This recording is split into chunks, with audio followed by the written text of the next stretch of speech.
So our judges and our student oralists are back meeting the judges and chief justice to try to de-stress. They're very nervous and excited. So we're going to start, I think, about 5 minutes whenever the chief justice wants to start. Running a little bit behind, but so just continue and take really positive talk about the students are doing amazing things. So, okay, so good thoughts for about 5 minutes.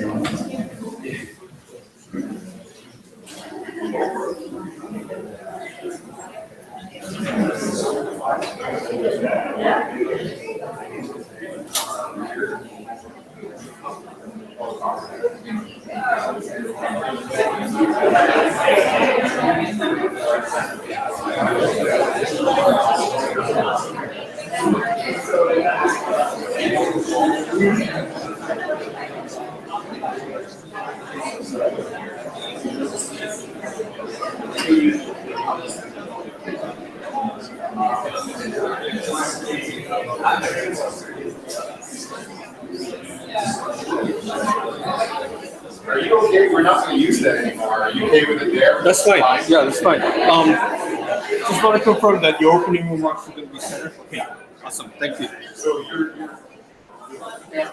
that's not, Oh yeah, he can catch you from there.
So I think the camera will come behind us. Right here, maybe.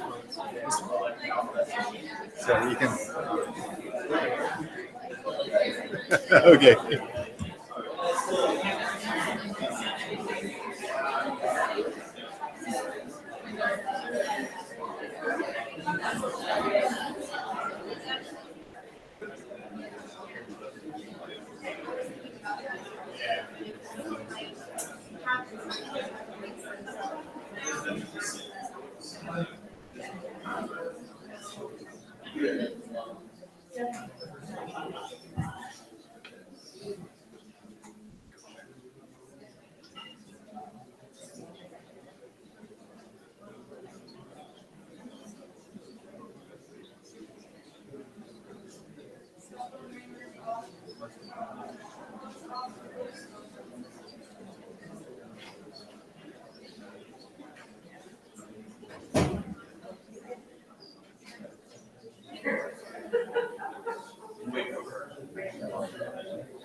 The professors are getting a little excited trying on their robes.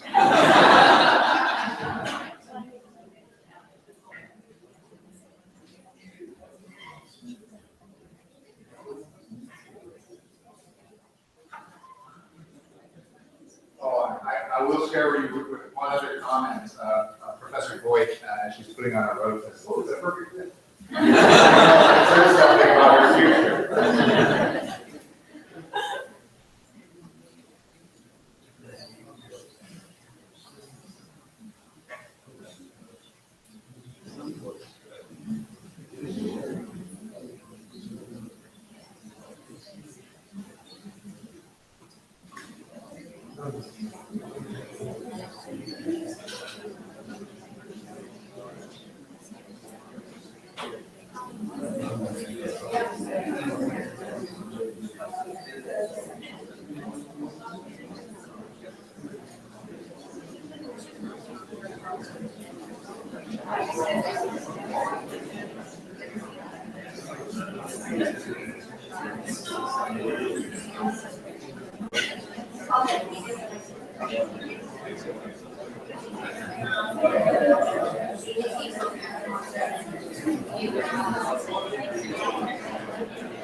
I got it. Okay, I just want to know where to put it after I finish speaking, so about right there. Okay. Collar.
All right.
Please rise.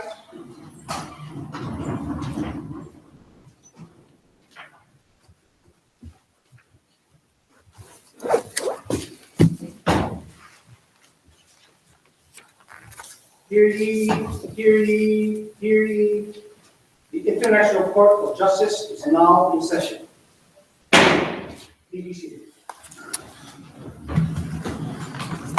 All right, good afternoon, everyone. I'd like to ask Professor David Foreman to give us a welcome and introduction. Thank you. Thank you, Chief Justice Recktenwald, distinguished guests. We're here before you today to inaugurate the intergenerational climate justice before the International Court of Justice. At the opening ceremonies today for the IECN, you heard several speakers talk about how the climate crisis is real and requires real solutions for the benefit of future generations. We've renamed this ICJ for ICJ Moot Court as the Tony Opoza Intergenerational Moot Court. And Tony is actually watching us now from the Philippines. And so if you would all join me in singing or saying the title of the song, It's a Wonderful World. Please, 1, 2, 3. It's a wonderful world. Thank you very much.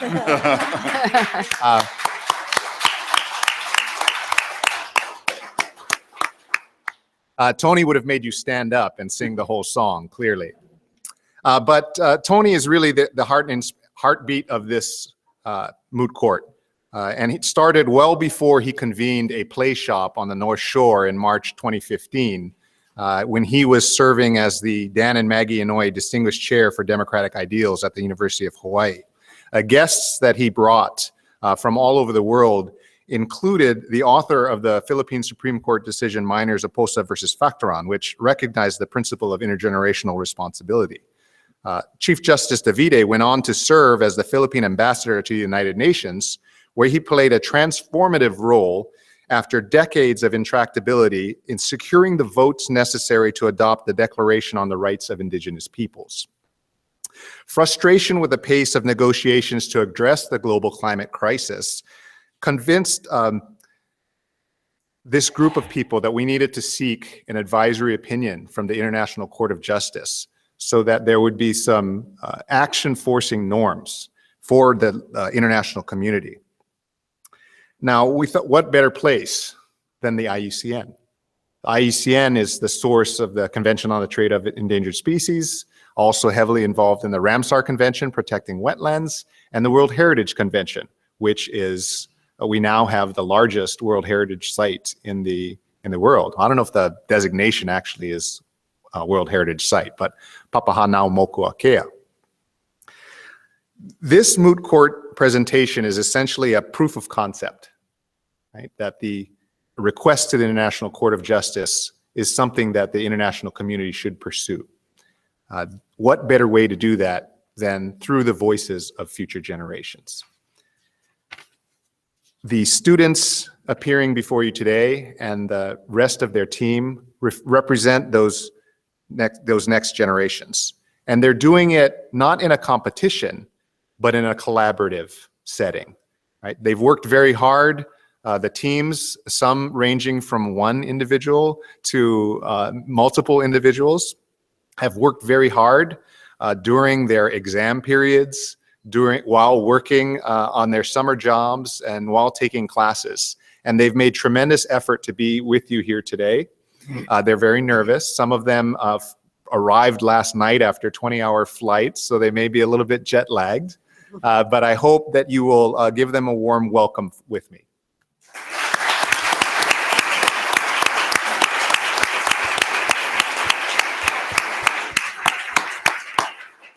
Now, none of them could have made it here without the support of a lot of wonderful people, the support of their families and friends, and also the support of their institutions. And so I'd like to take some time, if you'll indulge me, to thank some of the sponsors. The William S. Richardson School of Law is represented by Dean Avi Soifer.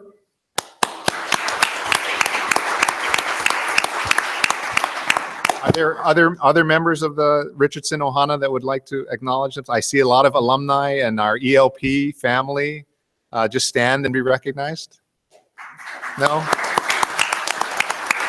Associate Dean Denise Antolini, Professor Mark Levin, and our shy alumni who refused to stand even though I called them out.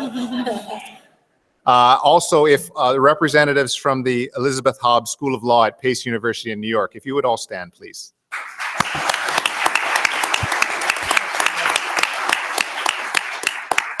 So along with these two institutions, the other principal sponsors of the proposal to hold a moot court workshop, which will take place on September 5th. This is the moot court presentation to precede that. And we're having this session recorded by Kinetic Productions, James Serino and his staff, Roy, Kylie, Zach, and Amanda. If you would thank them, they've donated their time.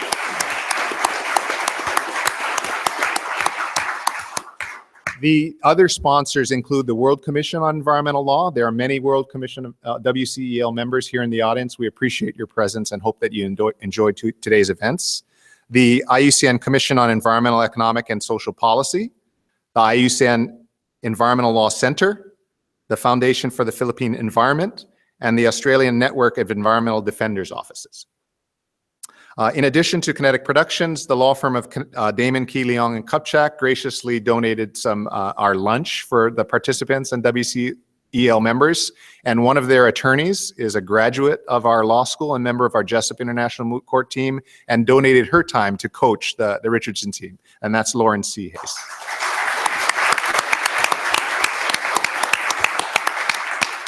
So one of the, and she may say something about this either now or maybe on September 5th, but one of our ICJ for ICJ team members flew all the way from France, found out about this competition maybe a few weeks ago, worked on the memorial by herself, and then hustled to raise the money for this. And one of the sponsors that sent her here is, and I apologize for my pronunciation of French, but it's the city of Caen in Normandy.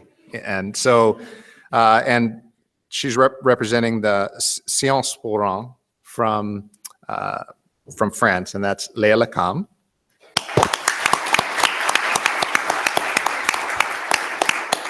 Representing Faculdades Milton Campos, the Milton Campos Law School in Nova Lima, Brazil, Nicholas Fan.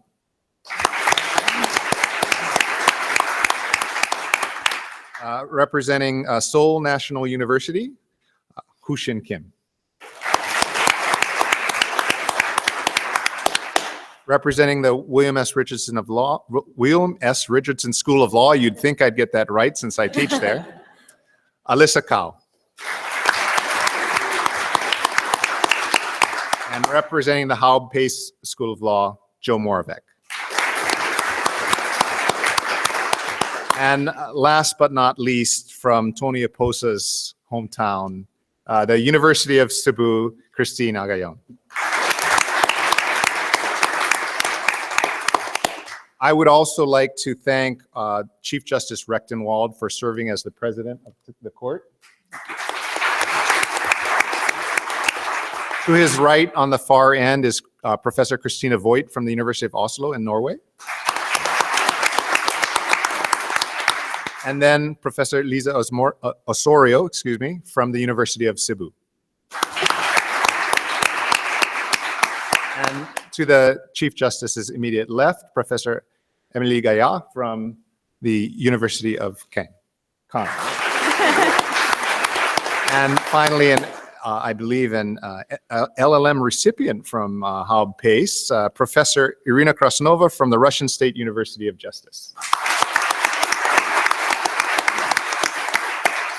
So I have taken far too much of your time, and I will yield the podium, the microphone, to the Chief Justice. Thank you so much, Professor Foreman. All right, once again, good afternoon and aloha, and I'd just like to give a few brief words of welcome before we begin our program. And on behalf of the Hawaii Supreme Court, I'd like to welcome you all here to Iolani Hale, as our building is known. It's been the home of the Hawaii Supreme Court since 1874. During that period of time, as you might imagine, we've had many important and significant events and arguments take place in this building, and I think this one will rank right up there with the best of them and most significant of them. We're so honored to have this event here today and be able to participate in the Intergenerational Climate Justice Moot Court and to honor attorney and Professor Tony Aposa.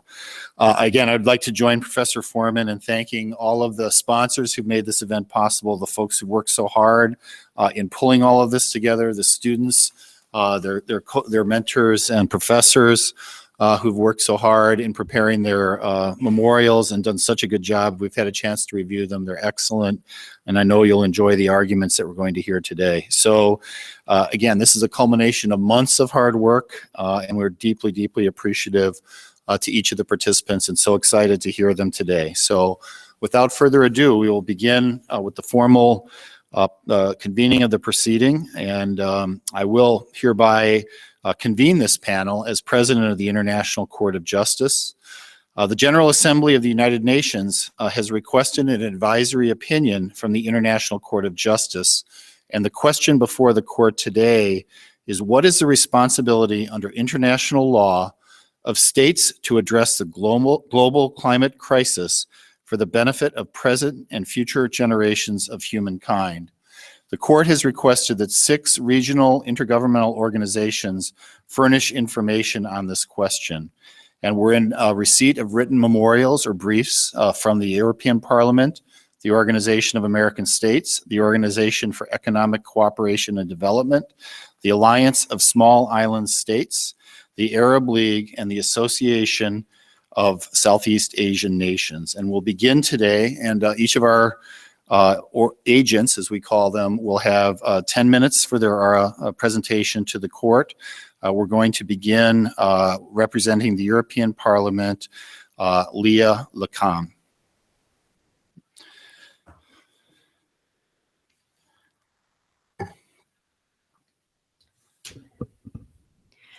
Mr. President, distinguished members of the court, ladies and gentlemen, good afternoon. Good afternoon. My name is Léa Lecam. I am 22 and I am from France. Today, I will talk on behalf of my school, Sciences Po Rennes, of the European Parliament, of the European future generations, and of the world future generations. I arrived in Hawaii 2 days ago, and I was stunned by the beautiful landscapes and the variety of the flora and fauna. I thought that I had a unique opportunity to be here. Unique, as I have the incredible occasion to be here with you. But also unique, because if I return to Hawaii in 20 or 30 years, I may not get the chance to see the astonishing birds and enjoy the beaches taken away by the sea. Hawaii's future, even more than for the rest of the world, is obscured by the threat of climate change and the disastrous effects it brings along. The fate of Hawaii may be on pause, but the irreversible effects of global warming have already been seen around the world today. The Kiribati Islands, located in the Pacific Ocean as well, are fading away. Submerged by rising water levels, the coast being slowly eaten away by the sea. According to the IPCC estimations on climate evolution, in 2100, the sea level in the Kiribati Islands could reach almost 98 centimeters above today's levels, which implies a consequent loss of land and massive population movement. The consequences of global warming are as significant as the Kiribati's greenhouse gas emissions are negligible. The question of responsibility is therefore at stake. Why should a tiny state's impact on climate change, which are almost non-existent, bear the human, economic, cultural, and environmental cost and burden of other countries' wrongdoing? In anticipation of the imminent disappearance of his state, the Kiribati president, Anote Tong, is already looking for new lands for the population to settle in. A lot of interrogations remain pending. Will they keep their nationality once their territory has grown? What legal status will they get, since the concept of climate refugees is not yet enshrined in the law? And what about their children, grandchildren, and the future generations? How will they build their personal and collective identity, make their culture last, and be reminded once their land is taken away? Future generations change the current paradigm. We need to think outside the box.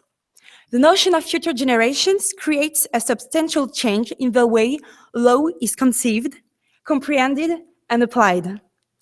It changes the conception of the law as a set of rules that regulate society at a given time to encompass a new reality, long-term effects of human activities.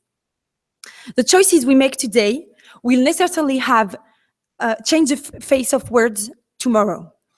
Therefore, we, as the human community, have a moral responsibility to address climate change today in order to contain its scope. It is time to stop thinking in separate fields and start integrating the systemic character of global warming in the way economic activities are conducted, in the government decision-making process, and in the citizens' mentalities. Climate change is a subject of global concern which requires a collective mobilization.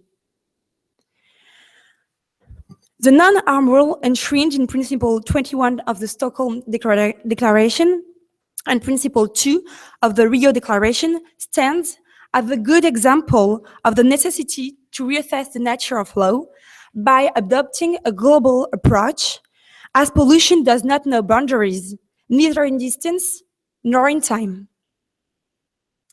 To do so, international guidance must be given to encourage states to take concrete measures to reduce their greenhouse gas emission. That is the reason why I stand before you today. I want to raise awareness on the fact that actions should not be postponed. This is a matter of global security. The environment cannot be considered as an independent item as it infiltrates every part of a citizen's life. Moreover, the cost of inaction is higher than acting now. The longer we wait, the more frequent and stronger extreme weather events will be. The concept of future generations is paramount in this context because it constitutes, in the anthropocentric vision which prevails today, the most effective manner to put in perspective the fallout of inaction. It allows to place human responsibilities not only before its environment, but also before its own fellow citizens, the past, the present, and the future. Tony Oposa opened the way for this type of action in 1993, when he represented 43 Filipino children who initiated an action against the Philippine government for the misappropriation of the country's forest resources. It was done in the name of succeeding generations in order to ensure human rights on a transgenerational scale. Today, legislation must be guided by this case, and every state must take on concrete measures and policies to implement this concept in their national rule of law. But I believe that a global environmental governance should also be created. It will set each country's short-term and target-related obligations that are legally binding. The International Court of Justice will act as a guarantor of the compliance to the rules and will have a disciplinary power. Radical and global changes need to be addressed and sanctioned at a global scale. I propose the creation of an international regulatory authority that will recognize the notion of ecocide, which is defined by end ecocide on Earth, which is an association, has an extensive damage or destruction which would have for consequence a significant, durable alteration of the global commons or ecosystem services upon which rely a group or subgroup of human population. It implies the irreversibility of the acts. The associations considers that the destruction of an ecosystem service on which rely a human community to live is equal to a crime against humanity, and that a state cannot place its sovereignty ahead of its legal duties towards the environment. My name is Léa Lecam, I am 22 and I'm from France. Today, I have talked on behalf of present generations who already face climate change. I have talked on behalf of my father, who practices spearfishing and has seen the number of fish decrease each year, wondering if one day his grandchildren may be able to eat one of them. I have talked on behalf of the victims of climate change, here or abroad, as the population of the village of Di, in Nepal, was forced to leave their home, threatened by global warming. And I have talked on behalf of myself, because I want to live in a safe and secure environment. I want to have faith in the future, and I am already the future generation. Thank you. Thank you. Ms.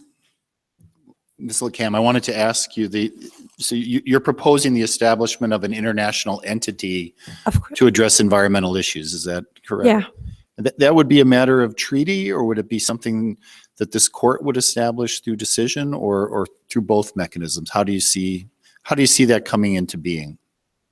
I don't think it should be treaties, because as we can see, treaties are good, but some countries don't sign them.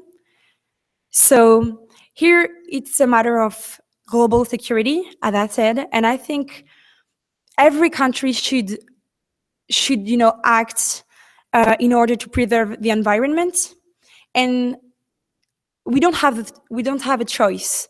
So I think a global entity who will set goals and ensure they are respected, would be the best decision, because like that, everybody, even those who don't want to do something, will have to take action. Thank you very much, Ms. Lecam. Any other questions from members of the court? Thank you so much for your argument today. We appreciate it very much. Next, we'll hear from the agent on behalf of the Organization of American States, Mr. Nicholas Pham.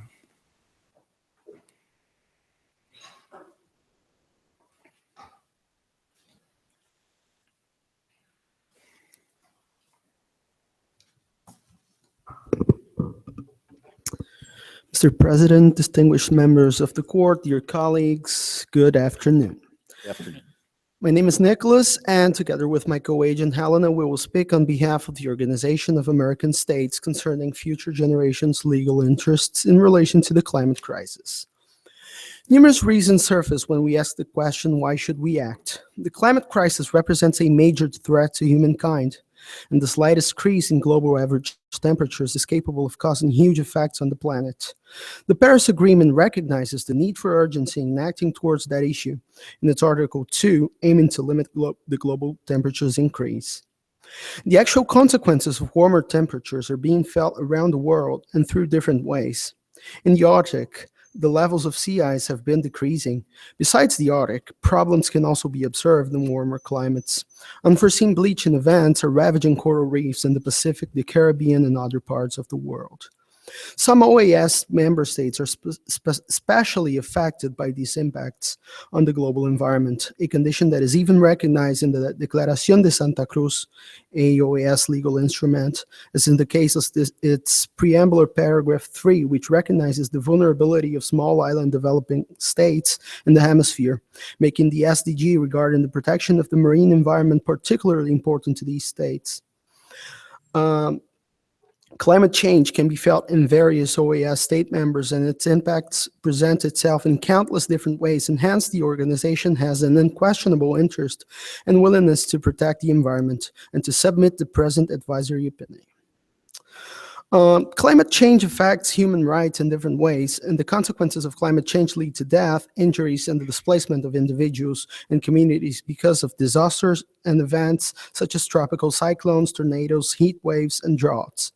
The Inter-American Commission has received hundreds of cases related to conflicts over land and water and threats to food sovereignty, which evidence that climate change is a reality that is affecting the enjoyment of human rights in the region. The vast majority of human rights treaties were written before environmental rights and climate change became an international issue and focus point. And so it is understandable that the Fundamental Universal Declaration of Human Rights does not even mention the environment or climate change once. However, it was only natural to link the two. The environmental law is not only a new set of rights and obligations in itself, but also part of the human rights system. The Paris Agreement states that climate change is a common concern of humankind, and that take action concerning climate change with their respective obligations and human rights in consideration, including intergenerational equity. Being so, correlations between human and environmental rights, such as the 1989 Convention on the Rights of the Child, for instance, in its Article 24, connects primary health care with the provision of clean drinking water and takes into consideration the risks and dangers of environmental pollution and the aforementioned principle of the preamble, of the Rio Convention should be considered as obligations to prevent violations to human rights. The OAS would like to highlight the importance of the Principle 2 of the Rio Declaration that states that, and I quote, mankind bears a solemn responsibility to protect and improve the environment. I'm sorry, it's not from the Rio Declaration. It's from Stockholm Declaration, I'm sorry, for present and future generations. This responsibility to protect different generations brings about the notion of public participation and how it becomes indispensable so those affected can be heard on matters that shape the environmental future. For example, the Tehran Proclamation recognizes that it is imperative that youth participate in shaping the future of mankind. Just like the Universal Declaration of Human Rights, the American Convention of Human Rights, or Pact of San Jose, the foundational instrument for the OAS, does not contain references to environmental conservation. It does, however, contain several human rights that, as previously elucidated, do maintain a relationship with environmental rights and protection.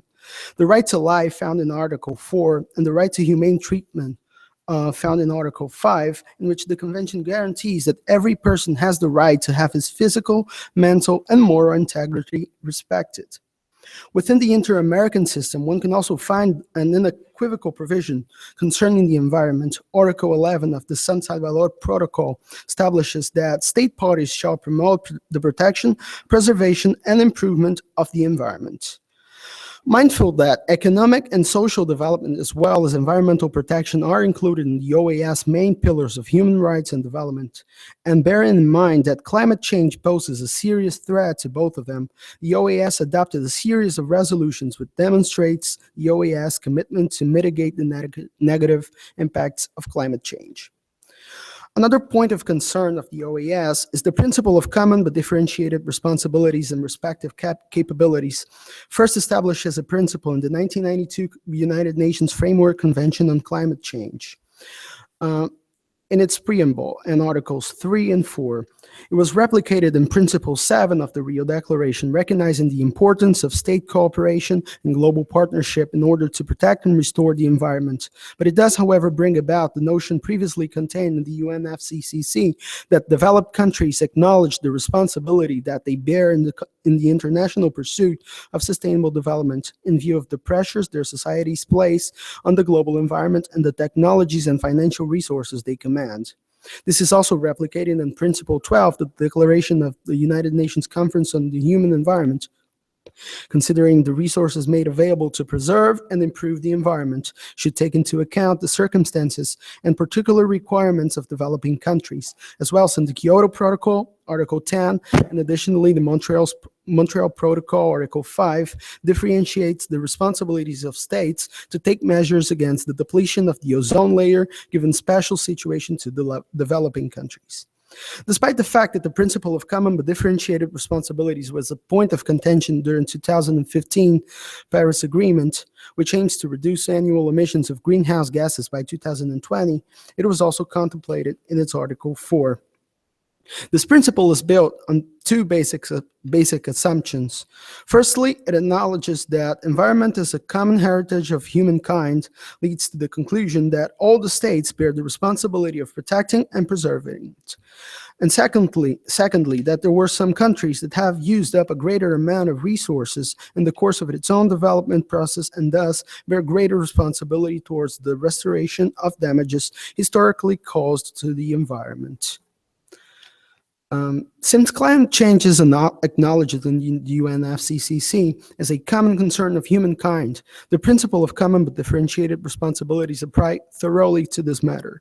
Hence, the court is called to differentiate each country's obligations according to its usage of shared natural resources and its ability to respond to the environmental problems. Considering that the OAS is composed of developing and developed countries, the court is called to weigh each state's ability to contribute to the environment while determining their responsibilities. However, the OAS makes an appeal to this court to take this decision bearing in mind not only the aforementioned treaties, but also the various contexts in which countries might be categorized in, take into account their level of development in order to fairly determine the duties of each country. As to how the principle of state responsibility can be applied to actions that contribute to climate change, the Declaration of the United Nations Conference on the Human Environment, in its Principle 21, provides that states do have the right to exploit their resources and to establish their own environmental law, assuring that no damage is caused to other states or to areas beyond the perpetrator's jurisdiction. This right is widely accepted by international community and is seen as a principle of customary international environmental law. In Article 235 of the United Nations Convention on the Law of the Sea, it is established that states are to be considered liable in accordance with international law, being responsible for the fulfillment of their obligations regarding the preservation and protection of the marine environment. Liability derived from potentially harmful activities, according to precedent set in the trail smelter case involving Canada and the United States of America, are still imputable to a state, even when it has given control of the potentially harmful activity to a third party, if the state hasn't exercised due diligence in regards to that activity. According to Professor Alexander Kiss, the exercise of due diligence consists of acting reasonably and in good faith to regulate public and private activities subject to its jurisdiction or control that are potentially harmful to any part of the environment. Given the seriousness of the situation being faced and the consequences of inoperative governments when dealing with this issue, this court should take action in considering states liable for impacts related to climate change, but it directly or also taken into consideration activities that the states might have delegated to third parties, since under international law, due diligence must be exercised in order to enforce the established principles.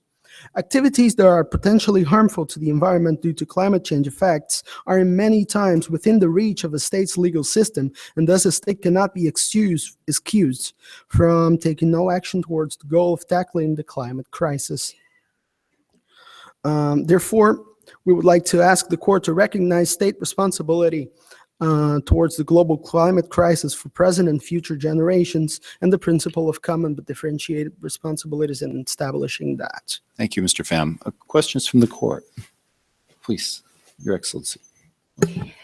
Thank you very much. I have two brief questions. You focus very strongly on human rights, and it's a very important element in your elaborations. A brief question. Human rights obligations usually are obligations of states towards their own citizens or towards people on their own territory. Like, for example, as we heard previously, the Kiribati government towards the Kiribati people, or the United States towards the people of Hawaii. But how about an obligation of a major emitter towards people that live somewhere else in the world? Would human rights obligations also extend extraterritorially? Is that what you're arguing? Second question, very briefly, you focus on the principle of common but differentiated responsibilities. It has a second element, it's called respective capabilities. You didn't really mention the element of capabilities. You focused on the allocation of responsibilities based on the use of shared resources. How do you look at the capabilities in terms of allocation of responsibilities? As for human rights, we would consider that a state cannot be excused from not addressing human rights as a global concern and only applying it to its own citizens, since it is a norm of customary international law, the protection of human rights and of all peoples. About common but differentiated responsibilities, if you could ask the question again, I'm sorry. The principle is common but differentiated responsibilities and respective capabilities. And you did not mention that second element of the principle. So I asked you how you look at allocation of responsibilities based on capabilities, because now we have a lot of states, especially emerging economies, that do have the capabilities to address the problem of climate change, not necessarily based on their use of the resource, but on their capabilities. We would argue that the states that do have the capability of acting towards that goal should also do it, and that we do have developing countries such as China that are now major emitters of GHG gases, and therefore they can't be excused from acting also. Very well. Any other questions from the court, please? I would like to ask you a question about human rights. You say that climate change represents a threat to the humankind. Then would it be legitimate to your point of view to recognize now rights to humankind as a whole through time and space, and why? I think that as of right now, it is unequivocal that there are dangers to humankind as a whole, since the global effects deriving from actions that cause the climate change are happening everywhere and are ever growing. So we see that heat waves are affecting places that they've never been, and that we have I'm sorry, I'm very You nervous. have the concept of common consent.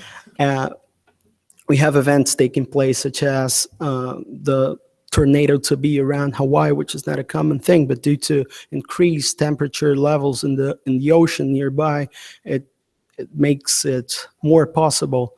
So it is a threat to humankind as a whole, and it should be recognized as such. Thank you very much. Any further questions? Thank you very much for your presentation, Mr. Pham. Next, we'll hear from Ho-Shin Kim from Seoul National University on behalf of the Organization for Economic Cooperation and Development.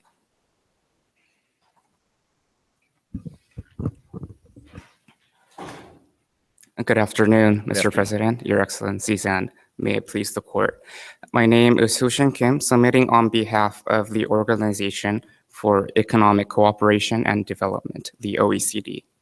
For the next 10 minutes, I would like to submit 2 points. First, we wish to submit the establishment of jurisdiction in this case, although the present request for advisory opinion can be differentiated from presidential requests for advisory opinions.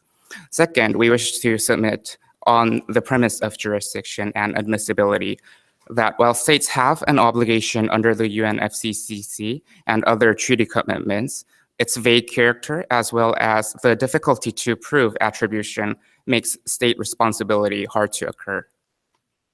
To move on to our first submission on jurisdiction, we submit that the question before this court is a legal question stated in Article 65, Paragraph 1 of the ICJ statute, as well as Article 96A of the UN Charter.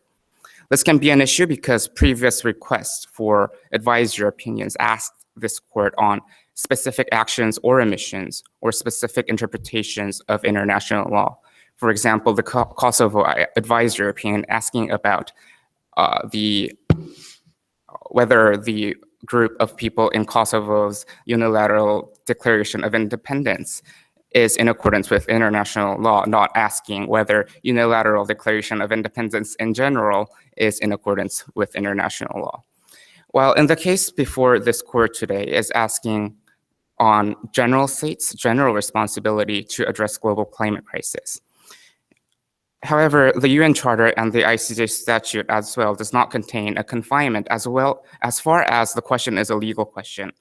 Thus, notwithstanding the uncertainty and the broadness of the request posed today, the formulation of the UNGA resolution itself is asking a legal question, whether state responsibility exists, or if it does exist, what the content is. This honorable court, by helping to formulate a coherent legal framework for international responsibility in matters of global climate crisis, will be able to provide a beacon for the international community and its member states to follow in setting their respective domestic policies and problem-solving strategies. Regarding admissibility, it is true that it is in the discretion of this court that this court can decline to issue an advisory opinion. However, we would like to submit that this court should comply with the UNGA resolution in this case. While environmental obligations and responsibilities are under severe political dispute, the court, in its jurisprudence, for example, of the nuclear weapons case, confirmed that, if I may quote, in determining the jurisdictional issue of whether it is confronted with a legal question, it is not concerned with the political nature of the motives which may have inspired the request of advisory opinion. If I may move on the premise of this, on the premise that this court finds jurisdiction, we would like to first establish the point that under the ILC draft articles on state responsibility occurs when an action or omission attributable to a state breaches an international obligation. We would first like to define the content of the international obligation in this case, and then deal with the problem of attribution. Regarding international obligation, basically the order that the question posed. We would like to first deal with the UNFCCC, and then the Paris Agreement and the SDGs. First, we would like to confirm that states have an obligation under the UNFCCC and other specific treaty agreements to address and combat the global climate crisis. Article 3, paragraph 1 of the UNFCCC stipulates that state parties to the convention should protect the climate on the basis of equity and in accordance with their common but differentiated responsibility and respective capabilities. While all member states of the convention are obliged in their own way to contribute to the collective effort in combating the global climate crisis, there is a difference on how each state shall participate in its effort. In differentiating each state's responsibility, the convention itself provides a lead. If I may quote, "The developed country parties should take the lead in combating climate change and the adverse effects thereof." The OECD is comprised of nations that have relatively reached a certain level of economic development. They may have reasonably classified as developed nations. The OECD would first like to acknowledge that its member states accordingly have a responsibility to lead the cooperation of states in addressing the global climate crisis.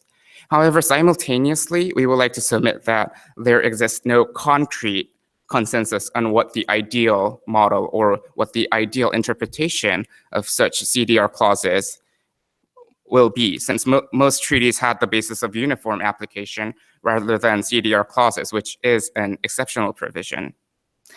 Next, on the issue of Paris Agreement, we wish to submit that contents such as nationally determined contributions or NDGs have not reached the status of customary international law, since both state practice and opinion jurists have not reached the level of international consensus. Not to mention that NDGs are based on voluntary commitments, while states in nature have the will to avoid legally binding obligations. The number of ratification, which at this point is around 22, rather shows the absence of opinion jurists. Without treaty obligation coming into effect, this Paris Agreement at this point shows, at least at this point, shows a political commitment of individual states.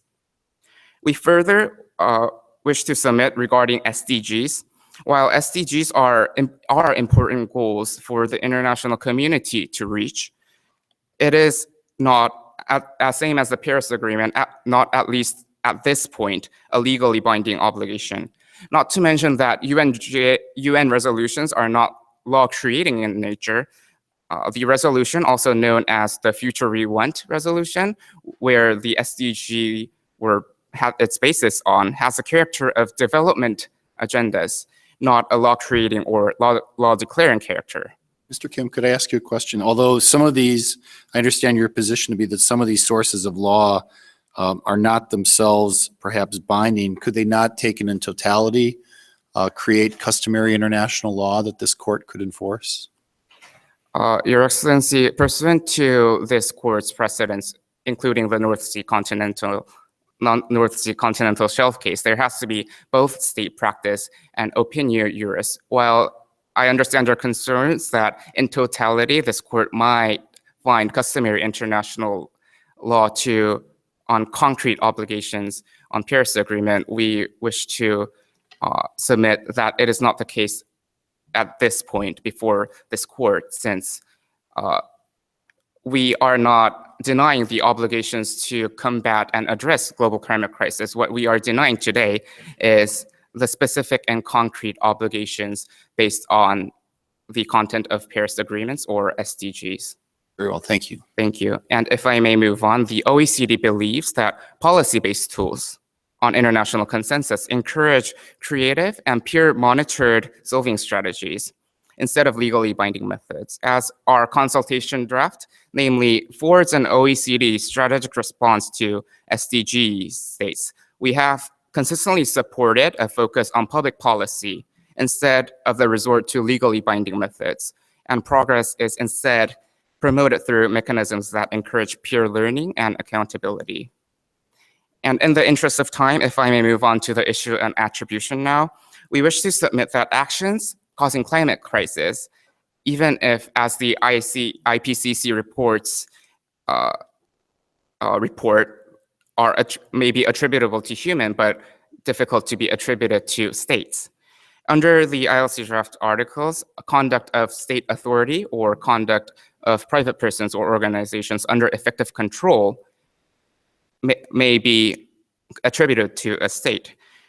But taking into account that a large portion of greenhouse gases is caused by private companies or organizations, we have to see whether there is effective control of states to those actions. Imposing regulations and implementing the regulations are different matters. States, although able to pose environmental regulations, are hard to exercise effective control over every private persons or organizations that cause greenhouse gases. This point also leads us to the conclusion that it is hard to declare that omission of a state violated the due diligence obligation or the non-harm rule.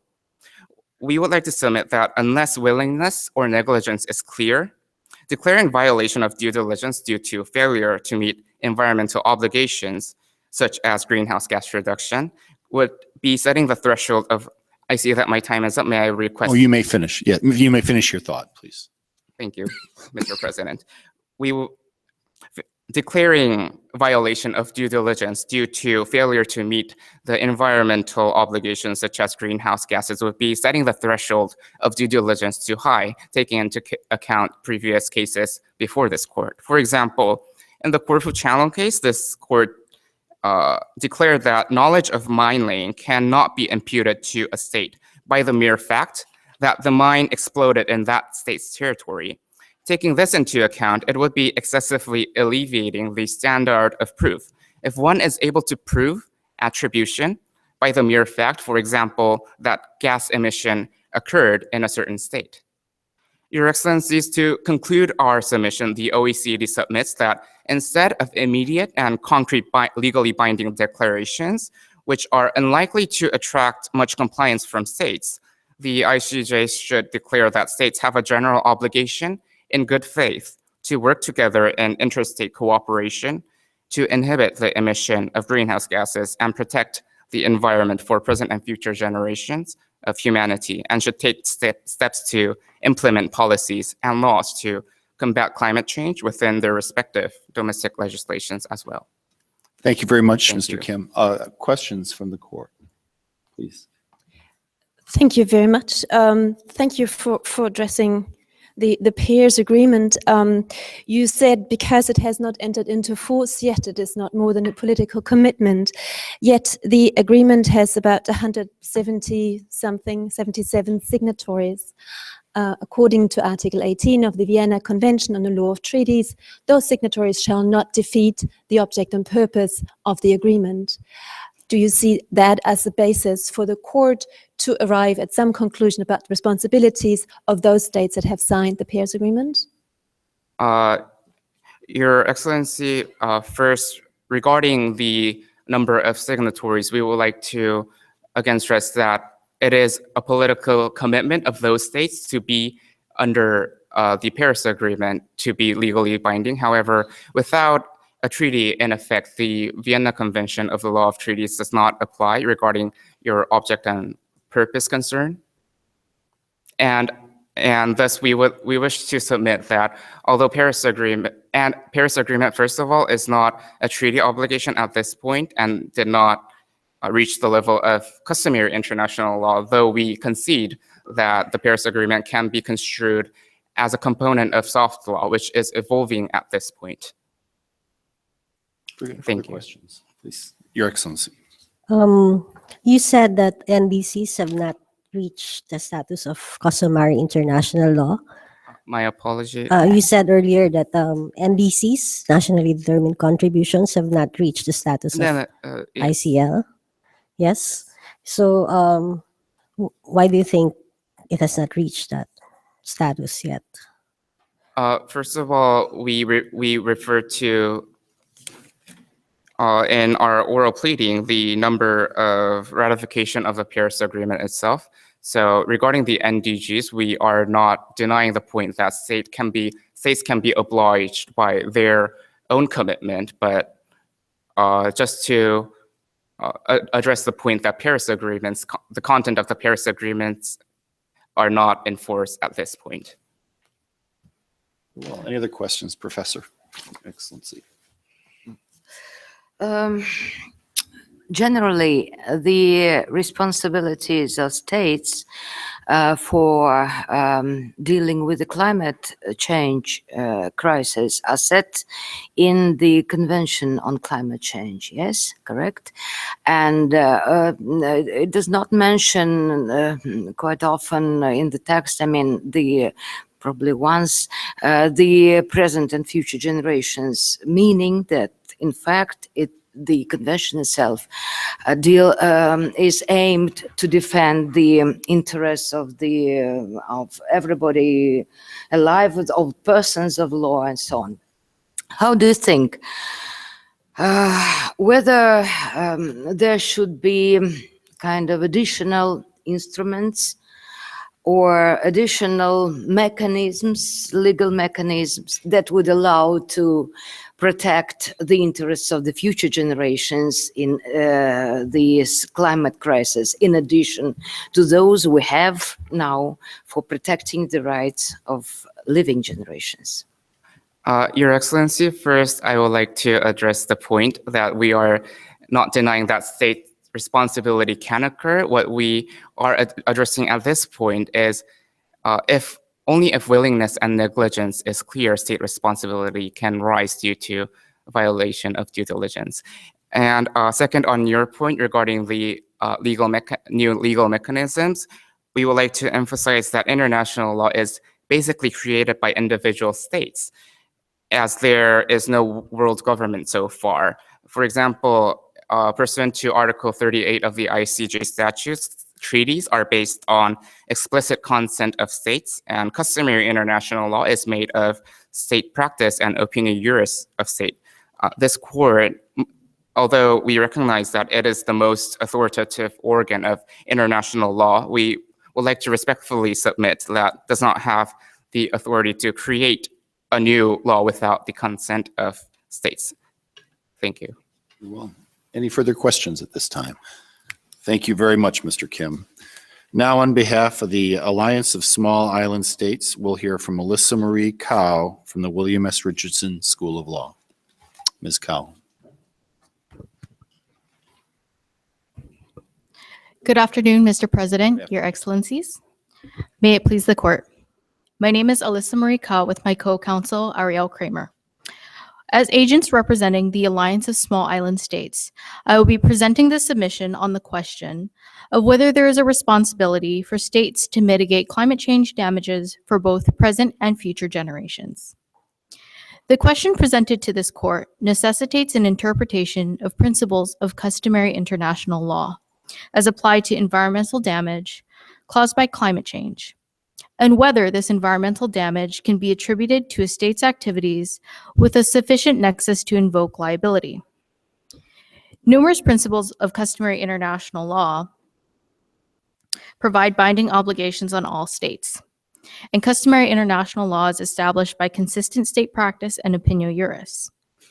One of the best ways to establish opinio juris is for states to follow these provisions, even if it is against their own interests. Just as the duties to conserve, preserve, protect, and use precaution supersede the rights and freedoms to exploit the natural resources on the high seas, which is an area of the commons for the benefit of present and future generations, so too should the same duties supersede the freedom to emit pollutants into the atmosphere. To demonstrate why states have an obligation to protect against climate change damages for both present and future generations, I will address two binding norms of international law. One, the duty to do no harm, which forbids states from engaging in activities which may harm human health and the environment of other states. And two, the precautionary principle, which states that when an activity may threaten human health or the environment, precautionary measures should be taken regardless of the certainty of the science behind those practices. Although in our memorial we have numerous principles to argue why states have the responsibility to mitigate against climate change damages for present and future generations. These two are the strongest principles to explain why these states should mitigate climate change.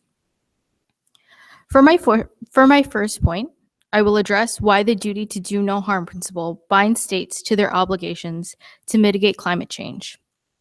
The duty to do no harm rule is a principle of customary international law which obligates a state to prevent, reduce, and mitigate the risk of environmental harm to other states.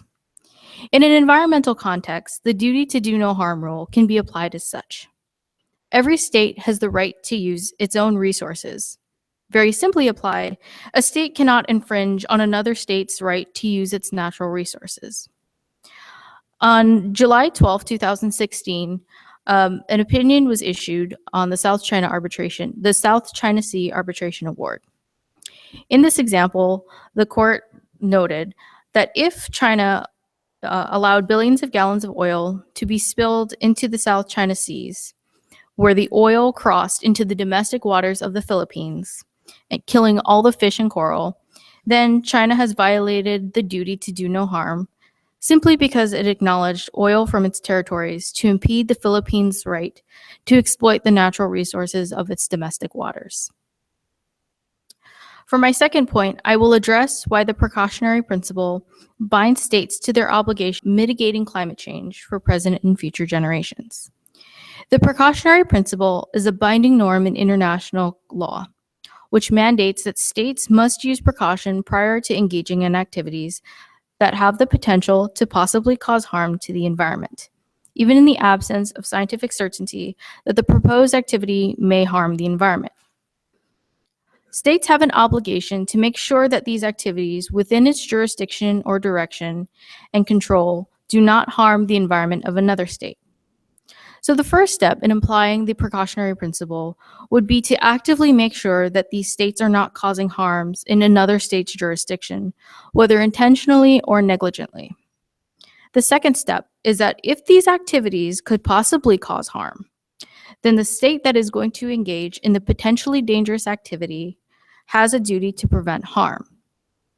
These principles have been established in both state practice and in opinio juris. For example, the Kyoto Protocol and Article 15 of the Rio Declaration apply the precautionary principle and note that states must take into account the possible environmental damage that may be caused in other states when applying their or when practicing their own when going about their own activities.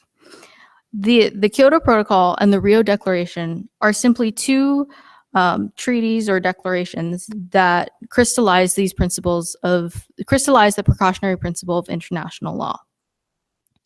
In other cases, such as pulp mills and bluefin tuna,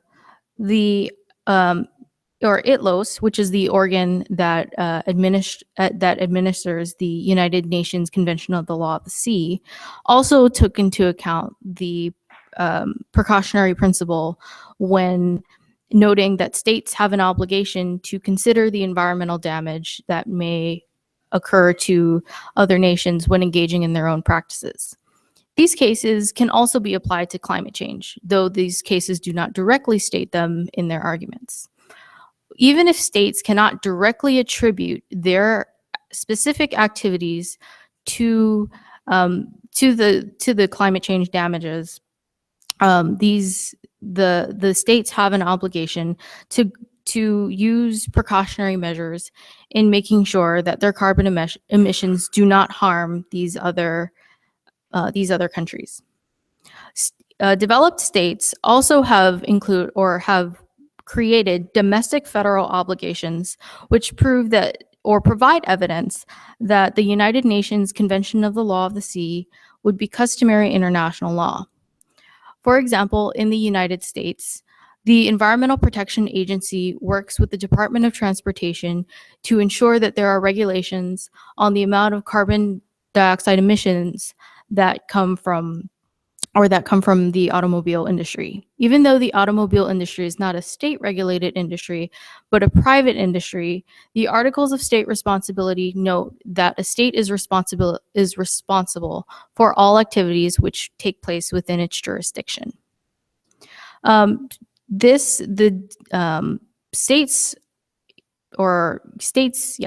States also take into account the precautionary principle when they are enacting regulations.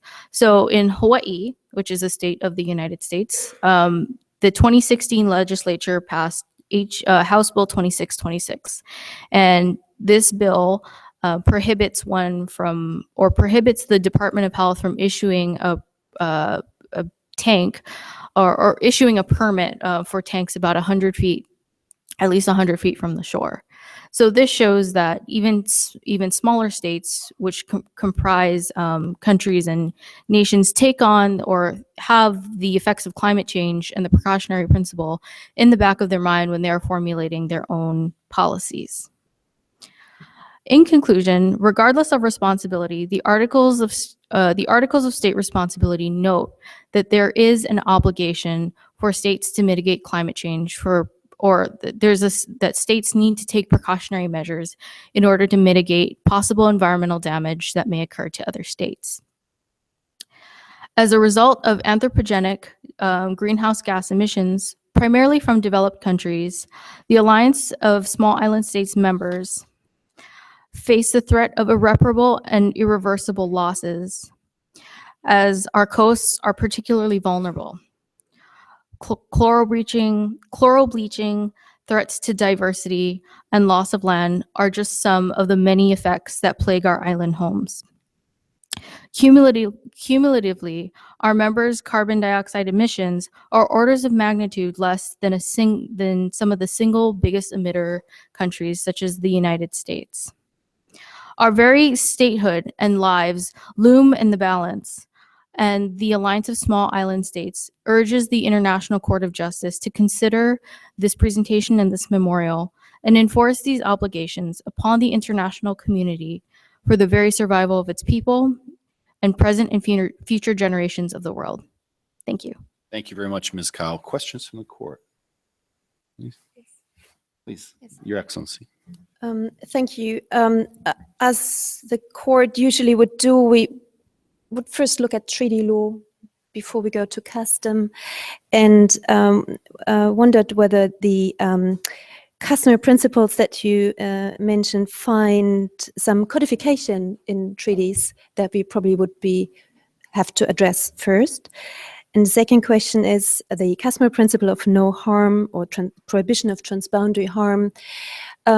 Where do you see the temporal scope of this principle when it says no state shall use its territory so as to cause harm to the territory of other states or to areas beyond jurisdiction?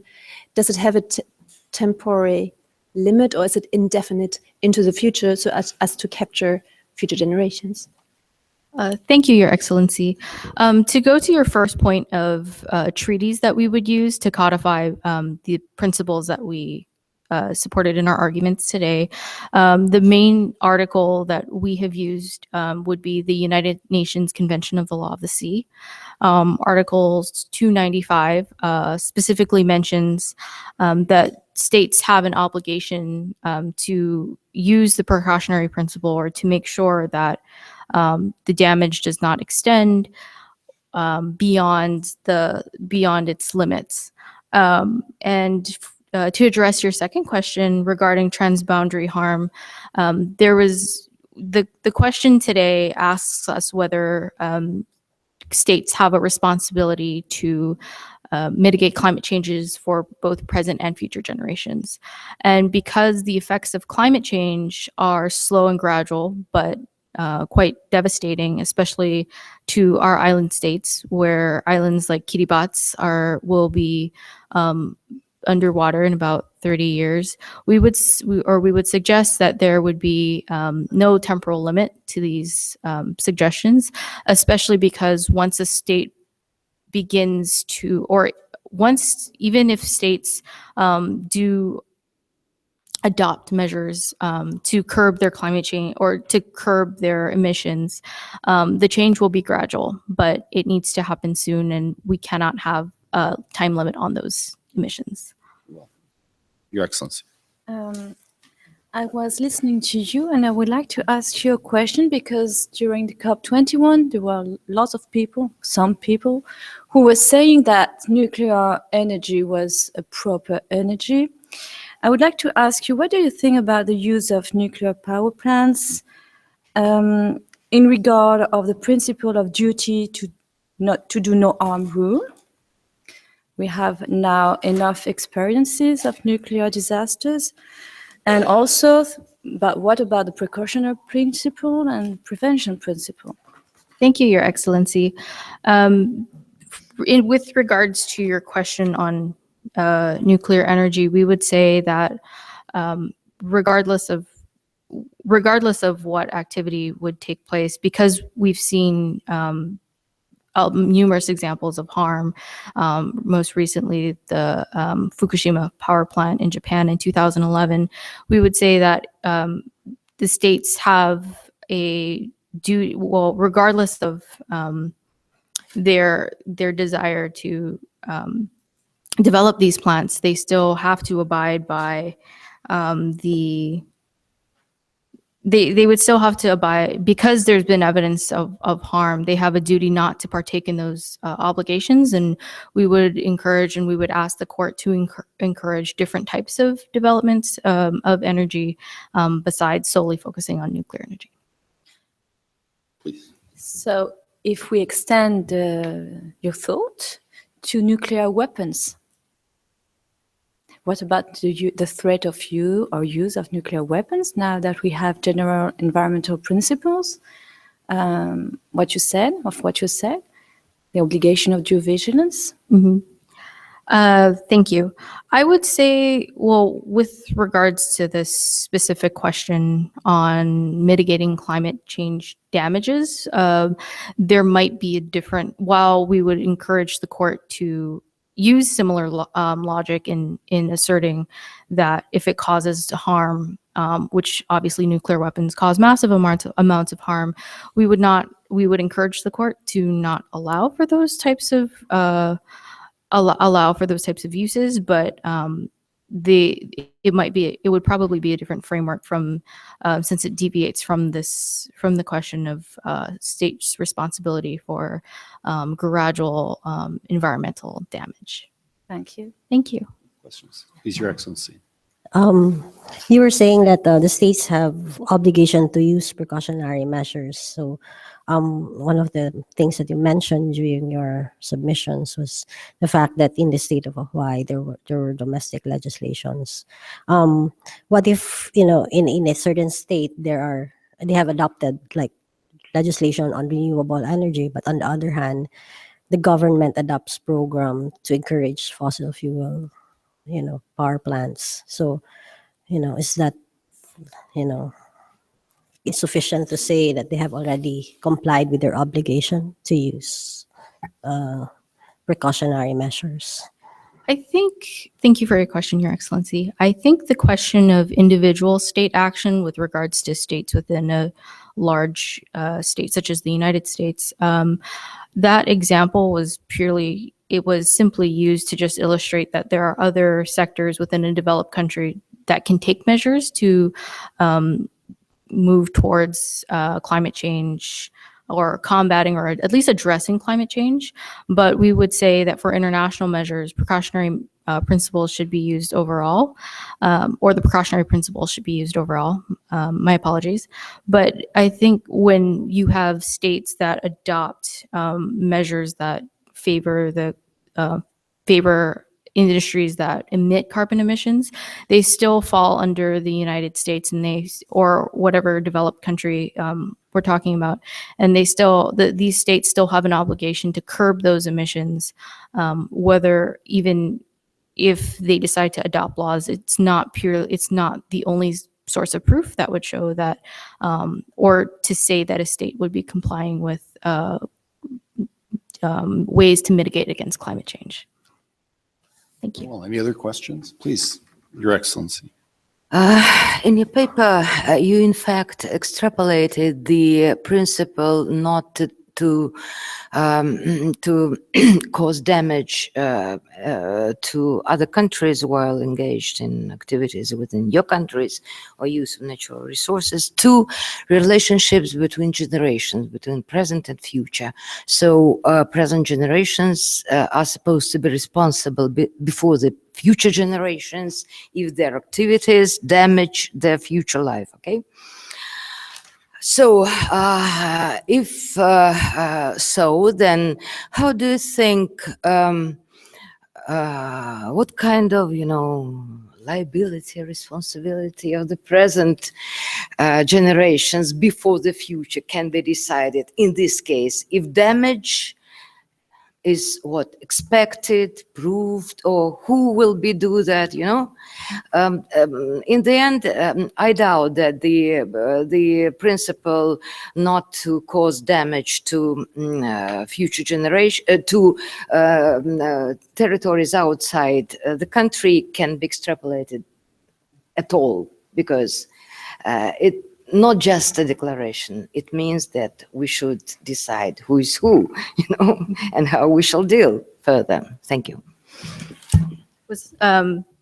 So I think with your question, Your Excellency, we can refer to the polluter pays principle discussion that we had in our memorial, and we would say that present generations have not only an economic obligation to rectify the damages that have already been caused, but they would also have to take on the common but differentiated responsibility, as mentioned earlier in these arguments, to ensure that climate refugees in areas such as Kiribati and Tuvalu are able to adapt in these new countries. So there are, while we cannot specifically attribute certain state activities to the massive amounts of climate change damage that are occurring, there are other forms of rectification, or there are other forms that should be taken by present generations. Well, any other questions? If not, thank you so much, Thank Ms. you. Cow. Next, we'll hear on behalf of the Arab League from Joseph Baravic of the Pace University.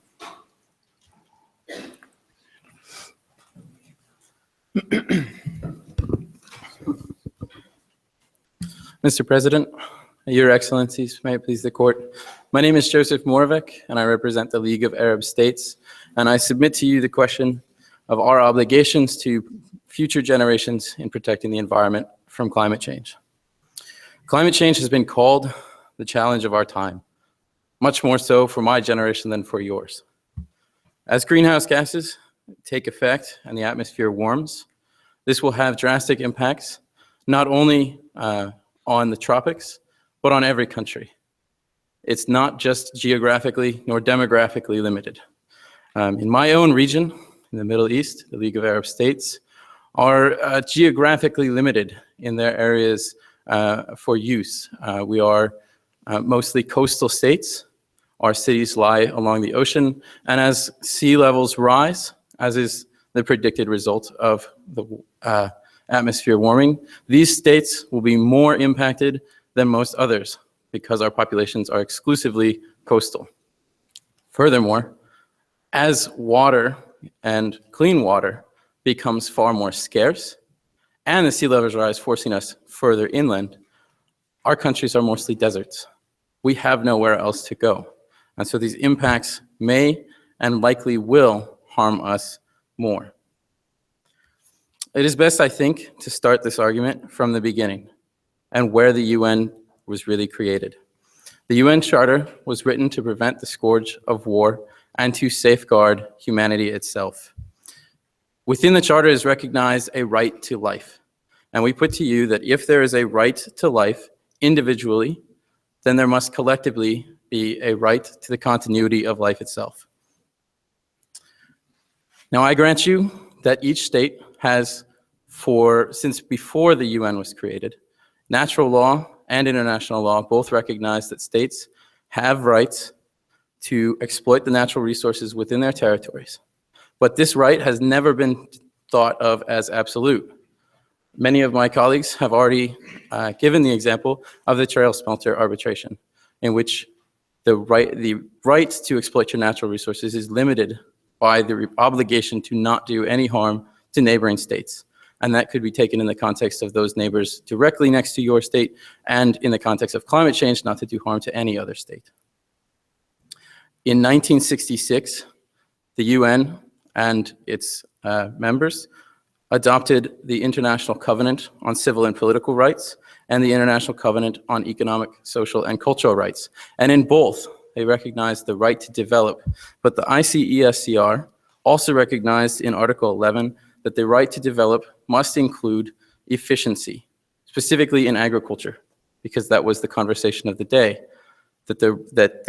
Read together, these two international documents, international treaties, recognize that sustainable development is a principle of law. That while each state has the right to develop, it must be done so sustainably. Our definition of sustainable has been readily accepted in international law, that it is the obligation of states and individuals to act as though to benefit themselves through development while not impacting or degrading the future generations' ability to also use those natural resources. We take into consideration also the Convention on the Rights of the Child for two reasons. First, that Article 24 establishes the right of children to have access to clean water and a healthy environment. But moreover, we recognize that children are a special category which must be protected in the same way that future generations need to be protected today. Children cannot exercise their rights in a legal forum in the same way that adults can. They need to be protected to some extent until they can fully exercise their rights. So we grant them those rights and ask present generations to enforce those obligations on their behalf. In the same way, we ask this court to recognize the rights of future generations and establish obligations on us, on present generations, to those future generations. Over the past 50 years, we have seen a revolution in both international human rights and international environmental law. Beginning with Stockholm and the Stockholm Declaration, the international community started to recognize a right to the environment. And furthermore, that this right to the environment was not temporally limited. That the rights of the environment are not just for those who are here, but an obligation to preserve the environment in continuum. From there, I would like to guide the court to the UN Convention on the Law of the Sea, recognized as binding treaty, or by those who are not signatories, at least customary, binding international law. Specifically, 59 of the 320 articles contained within UNCLOS recognize rights and obligations on states to protect and preserve the environment. If our obligation is to preserve the environment, for whom would we be preserving it if not for the future? From UNCLOS, I lead the court to Rio and the UNFCCC. This is perhaps the international community's most explicit statement on the rights and duties of states with regard to climate change. And specifically on Article 3, we noted that states have a duty to protect future generations from climate change. While not binding, soft law principles are found in the UNESCO Declaration on the Responsibilities of Present Generations to Future Generations, where UNESCO specifically stated that there are obligations of present generations and that those obligations extend to the environment in Articles 4 and 5, in that we must establish obligations on states to protect the environment so that future generations can benefit as we have. Finally, I direct the court to the Millennium Development Goals and further to the 2030 Agenda for Sustainable Development. In these documents, we recognize that these goals may be aspirational. What action has been taken on these goals? They've been signed almost unanimously around the world. And while we are speaking, are presently being ratified and actions being taken. This shows a clear intent of states to satisfy these obligations through actions. And while in my own region, there is internal conflict about the extent of these obligations, there is no doubt left that there is at least the obligation to act. Again, I state that if we have a right to life and a right to development, both of these rights must be read together to establish that the right of life must be to continue. I conclude my argument with, by addressing the issue of nuclear weapons and the court's advisory opinion only a few years ago as to state obligations on the use of nuclear weapons, in which this court specifically stated that because nuclear weapons had such a total effect on the continuity of life, that nuclear weapons could, in fact, end humanity, that their use could not be allowed under international law. And for such a similar reason, as greenhouse gas emissions have clearly been shown, they will impact life and they could drastically threaten the continuity of life.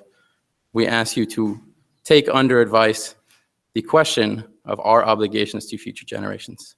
I conclude my argument here and invite your questions. Now, in your memorial, you argue that this court should find that there is a current duty to mitigate greenhouse gases not only for our own well-being, but for that of future generations. What enforcement mechanism or mechanisms does the League of Arab States suggest this court adopt or endorse?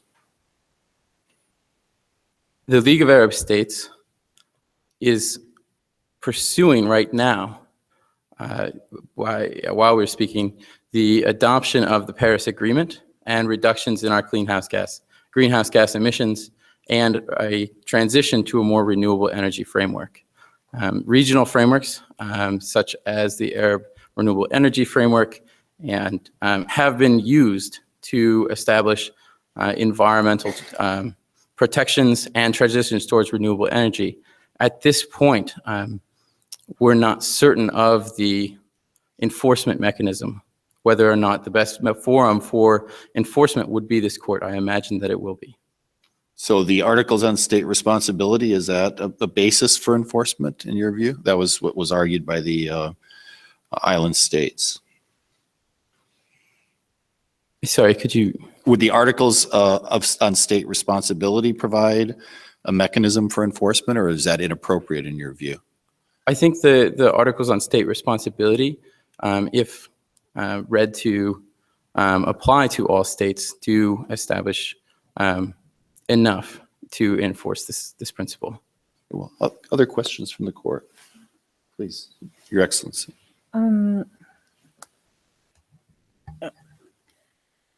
You said that recognizing the right to life is actually recognizing the right to the continuity of the right to life itself. I would like to ask you if you can do the same with every kind of human rights. For instance, what about right to food? Does the right to food, if we want to apply it to future generation in the context of climate change crisis, means also the right to the continuity of the right to food? Do you understand me? Yes, Your Excellency. I think I understand the question. Okay. So can we take any kind of human rights and do the same exercise? I would hazard a guess that we could. Right to health environment. The right to health environment, is it only the right of present generations or also the right of future generations? The rights of future generations are the question before the court, but I would submit to you that future generations have a right to be born into a world where they could exercise a right to a healthy environment, such that if we allow climate change to continue at its present pace, those future generations will not be able to exercise this right once they are here. Exactly. So if I understood what you say, we can propose a new way of thinking human rights, that is, would say transgenerationalize human rights. This is the exercise you have done, if I understood you well? Yes. Okay, thank you. Other questions? Your Excellency. Thank you. I have two very general questions. The question put before the court is on the responsibilities of states to address the global climate crisis. Now, I would like to ask you, what do you understand under addressing the global climate crisis? Does it mean addressing the causes, speak mitigation, or the effects, those that are manageable, speak adaptation, those effects that are not manageable, speak loss and damage, or captures it all? And if so, how do we balance those different aspects of addressing the climate crisis? It's a very difficult question, but it would be very interesting to hear your opinion. The same applies to the benefits of present and future generations. Is there a trade-off between protecting the benefits of those that live currently and those that come after us? For example, should we bear the costs now for the benefits of future generations, or should we harvest benefits now and have future generations bearing our costs?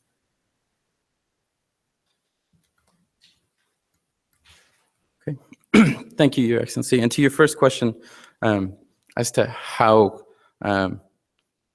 we would enforce this right versus mitigation, adaptation, I would say that the methods of protecting both present and future generations from climate change will be differentiated. The methods in which small island states and coastal cities will adapt to what is already happening, what may happen over the next 50 years, which we can't yet change, may be very different than the way in which northern states, where the warming that is occurring will affect them very differently. So I would suggest that there be a regional or some sort of differentiated method for dealing with the effects of climate change. That is not to say that there's a differentiation between regions on their obligations to prevent future impacts from climate change, that we must find a sustainable way to develop and a sustainable way to live in harmony with our natural world. Mm-hmm. To your second question, balancing the rights of future and present generations, I would suggest that the manner in which those rights are actually lived out is that future generations obviously can't exercise their rights yet. And so present generations must establish sustainable development as a principle so that future generations, when they come into the world, when they become the present generation, are then able to exercise their rights in the same manner as we have. Cool. Any further questions? All right. Thank you very much for your presentation, Mr. Moravec. Next, we'll hear from Christine Joy Argalan on behalf of the Association of Southeast Asian Nations. She is from the University of Cebu College of Law.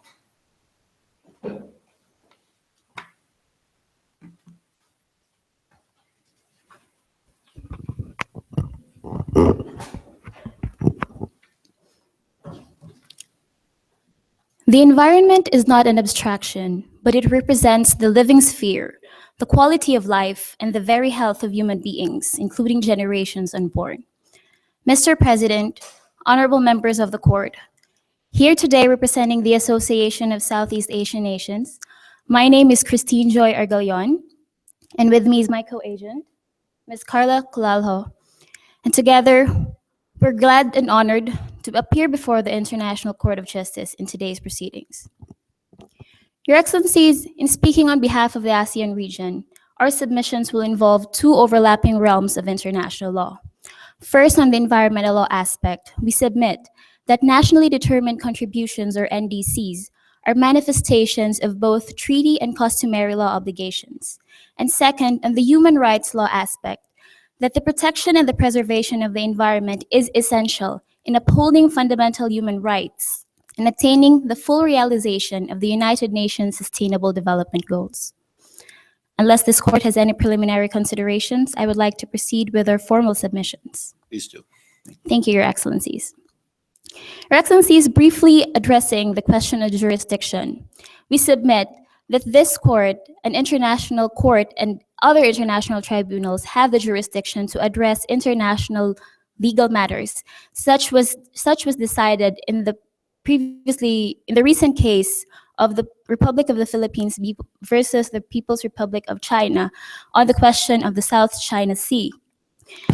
Regardless of the lack of consensus or the consent of China, the PCA, or the Permanent Court of Arbitration, has the jurisdiction to discuss international environmental law matters, as well as the jurisdiction regarding the UNCLOS.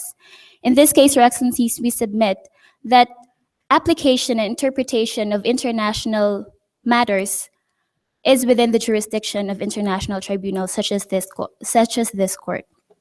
In proceeding with our submissions, we'd like to direct this court's attention to the 1993 landmark environmental case of Miners Oposa versus Honorable Fulgencio Factorin, where the Supreme Court of the Philippines rendered a decision in favor of the petitioners who were suing on behalf of their generations, as well as generations yet to be born. In this case, Your Excellencies, the court recognized the validity of the citizen suit filed by the petitioners in recognition of the principle of intergenerational responsibility and intergenerational justice by virtue of the exercise of human rights to life, as well as to a right to healthful and balanced ecology.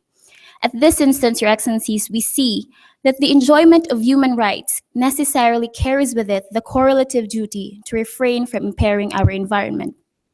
In proceeding with our submissions, I'd like to first discuss the environmental law aspect. We submit that nationally determined contributions manifest both treaty and customary law obligations. While NDCs has not yet attained the status of a customary international law, as it lacks state practice and opinion juris at this moment, we submit that it manifests existing treaty and customary law obligations of states under international law.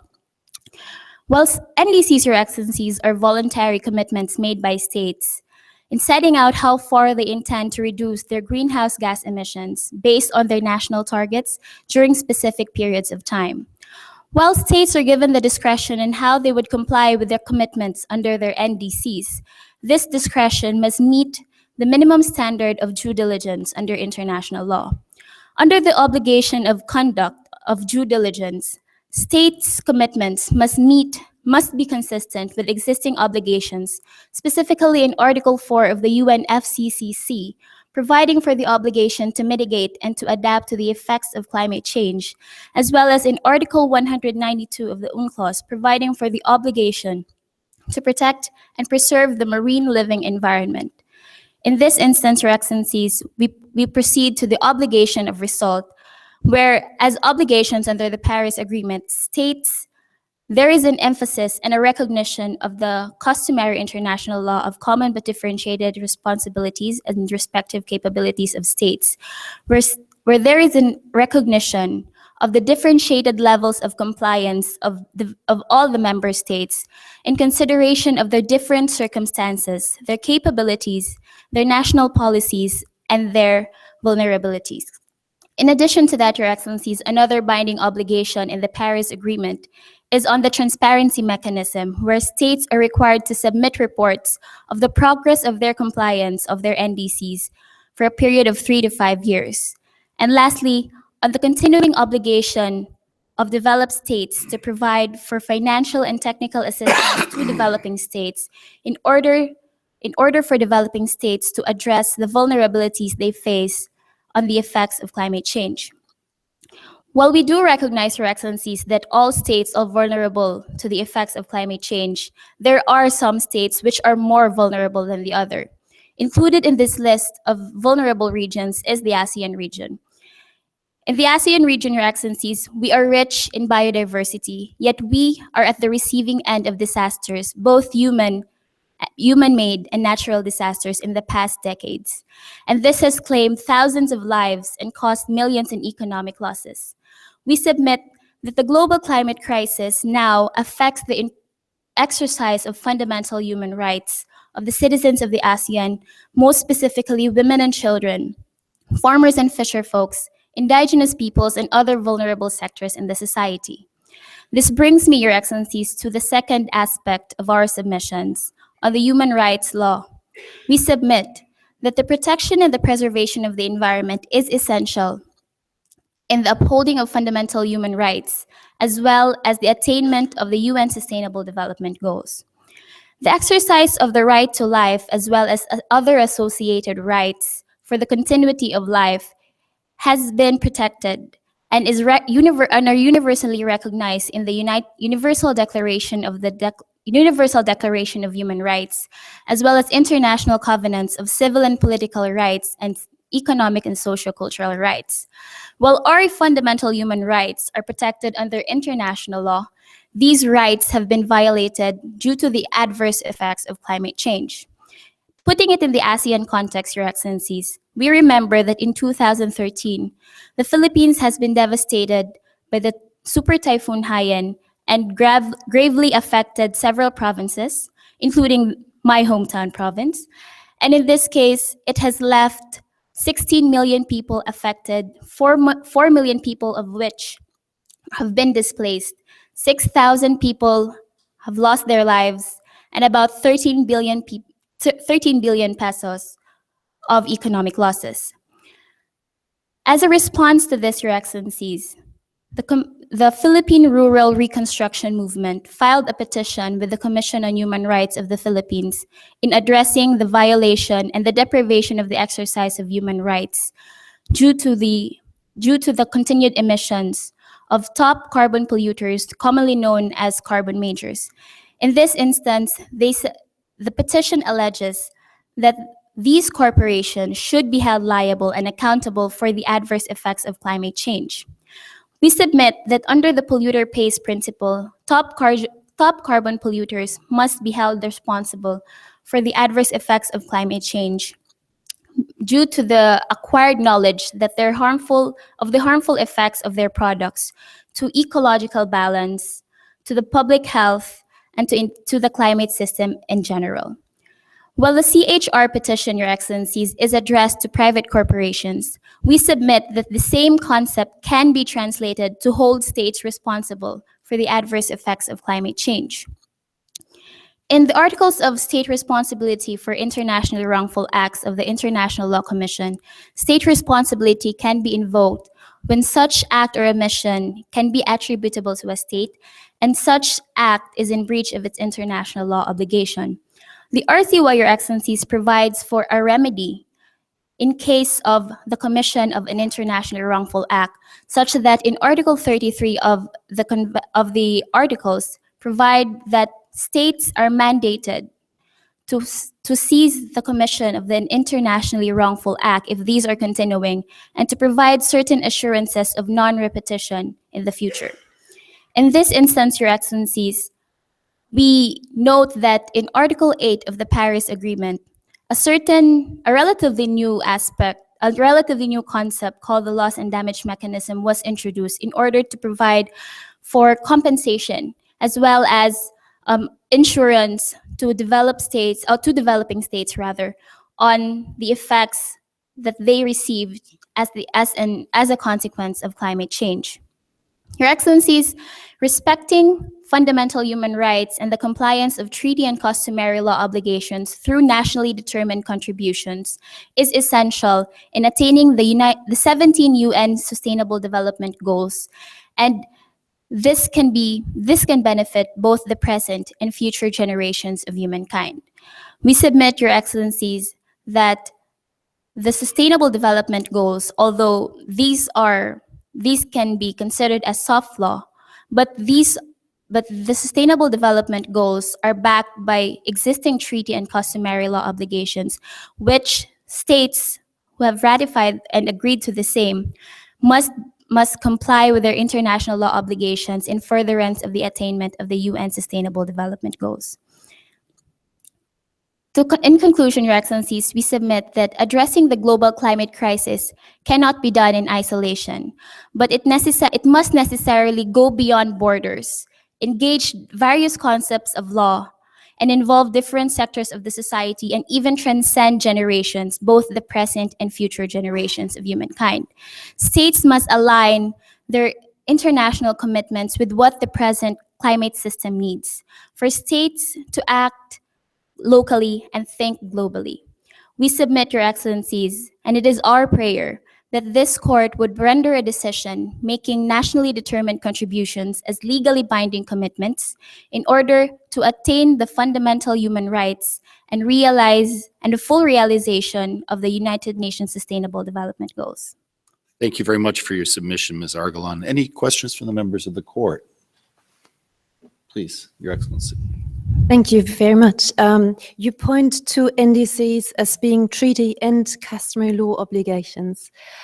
Now, my question is, what exactly about NDCs would be an obligation? Is it just having an NDC, communicating an NDC, or is it more? And in particular, I'd like to point your attention to Article 4.3 of the Paris Agreement, which says that each party's NDC shall or will represent a progression beyond previous undertakings and will reflect its highest possible ambition.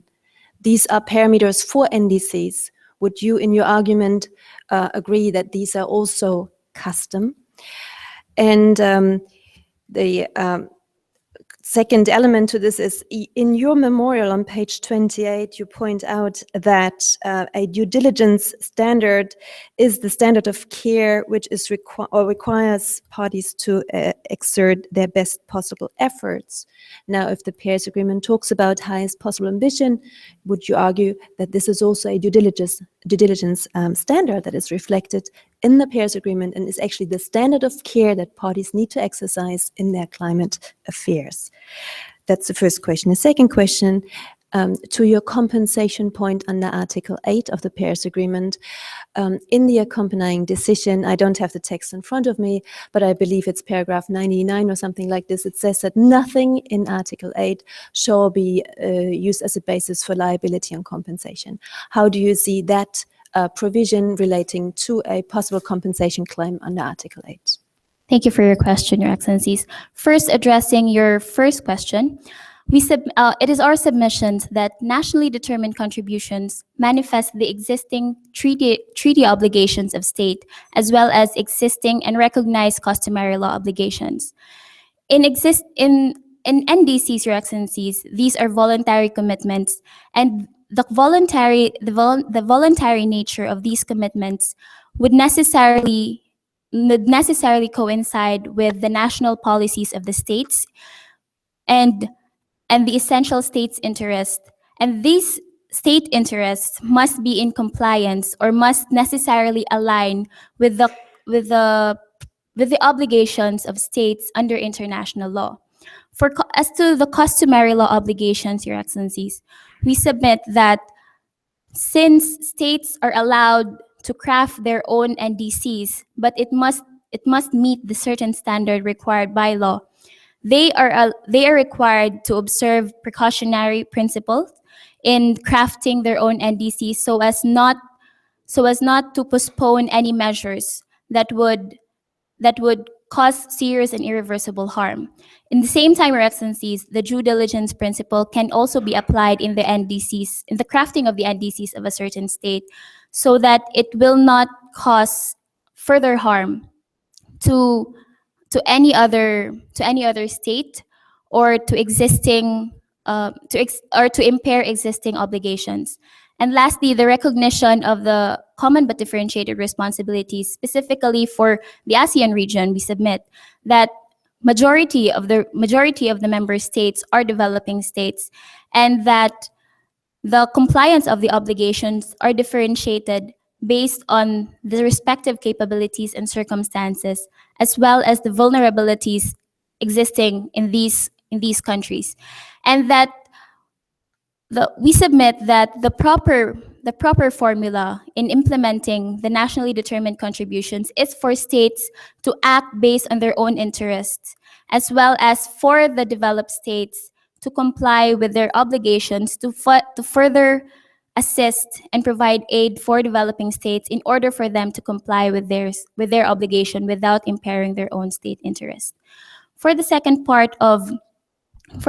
submission, Your Excellencies, regarding the loss and damage mechanism, while it is true that Article 8 of the Paris Agreement provides that the loss and damage mechanism should not be made a basis for further claims of compensation, the Paris Agreement can be further emphasized in future agreements in order to provide for further mechanisms in order to allow developing states to claim insurance or assistance from developed states in addressing the adverse effects of climate change experienced in their certain territories and locations, Your Excellencies. Thank you. Any further questions from the court? Very well. Thank you very much, Ms. Argalan, for your submission today. Thank you, Your Excellencies. Well, that completes our presentations from the Sixth Law Student Oralists. The court will not be issuing a decision at this time, as tempted as we might be to do so. We will, as we say here in Hawaii, take this matter under advisement, but on behalf of the members of the court, I want to express our deep appreciation and respect for the six oralists and the fellow members of their team. I think as was readily apparent here today, your work was extraordinary. The quality of your research, writing, and oral presentations were just top notch. And we're so grateful for you here at the Hawaii Supreme Court honoring us with your presence, and want to extend our appreciation to you. So could you all join me in please recognizing our wonderful oralists today?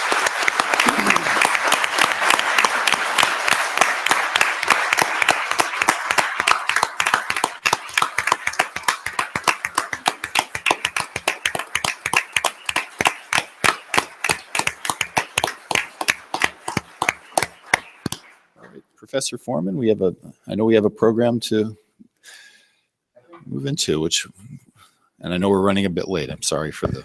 Yes, thank you so much for giving the students time. I'm going to call up now Professor Nick Robinson, who's going to share with you some information and believe give a tribute to our honoree. Professor Robinson.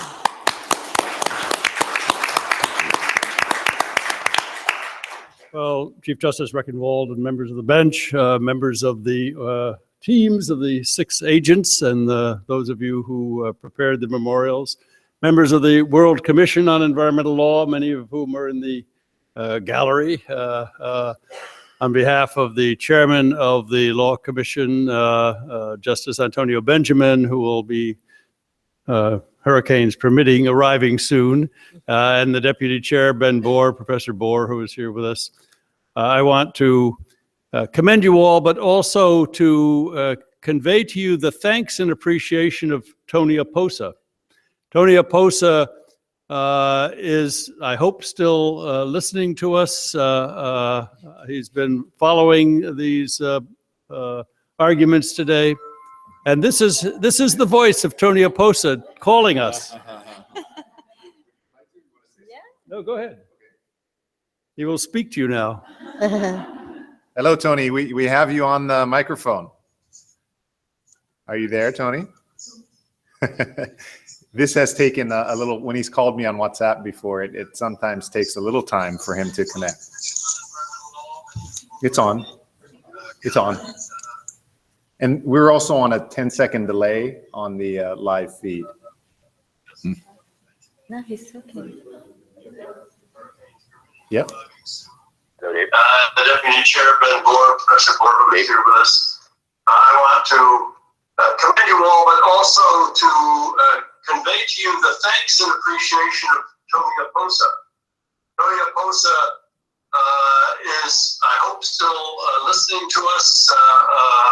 He's been following these arguments today, and this is the voice of Tony Aposa calling us. That's a big Go ahead.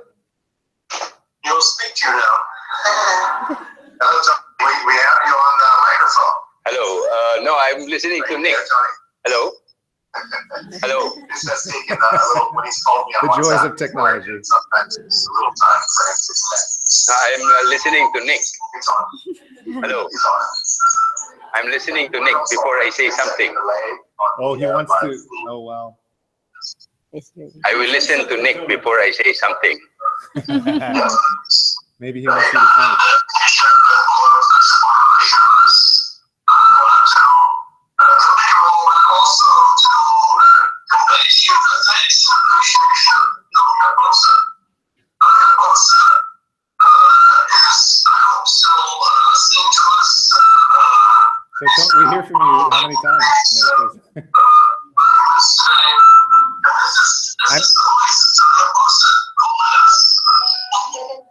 Let me see. Maybe he's trying to send me.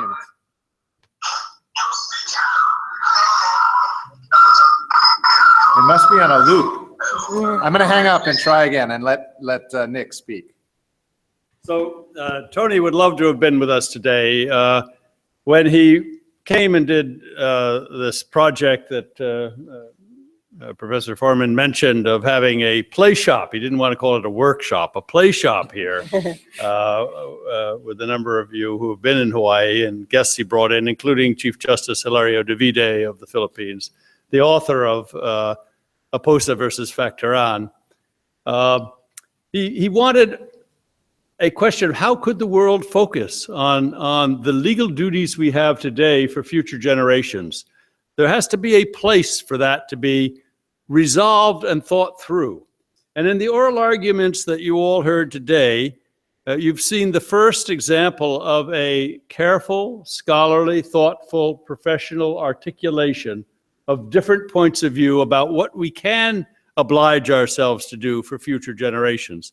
It won't be easy.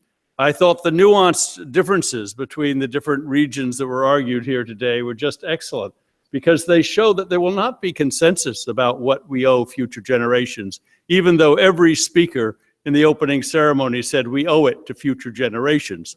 Well, we're only going to owe it when we become precise and use the rule of law to make that an understandable argument that our courts can interpret, that our agencies can follow, that our law students can study, and that we can ultimately make part of our customary law that we do because we know it's right to take care of our grandchildren and great-grandchildren. Tony Oposa took that seriously, and he wanted a moot court on that subject, and we've just had it. And I think as he's listened to it, although we have technological handicaps to connect him to us, he must be very proud of what he accomplished and launched. And this is just the beginning, because as you know, there is a motion before this assembly asking IUCN, the members of IUCN, asking IUCN to actually ask the General Assembly to present this question to the International Court of Justice. If the General Assembly, in its collective wisdom, decides to do that, in perhaps 2 years, you will all be watching this argument in real life. It'll be before the court. It'll be adjudicated. Some of you may be on the teams that prepare the memorials and otherwise deal with it, but you'll all be commenting on it, and you'll have had the preview from this session. And just a word of tribute to Tony. Tony took the fact that his constitution in the Philippines didn't really clearly articulate the right to the environment. It was not in the Bill of Rights of the Constitution. It was in a duty that the state owed. And in the risky case of having the children of the Philippines make a claim that they wanted to see forests. They wanted their children to see forests. And the government had allowed so many forest concessions to be given out that if fully implemented, there would be no more forests in the Philippines, no more biodiversity. And he knew this was contrary to a human instinct, a right to the environment. And so he brought the case, Oposa versus Factaran, that you've heard so carefully recited today. And in Chief Justice Hilario Davide's opinion, an opinion probably of an extraordinary nature because it's been taught in universities and bar associations all across the world.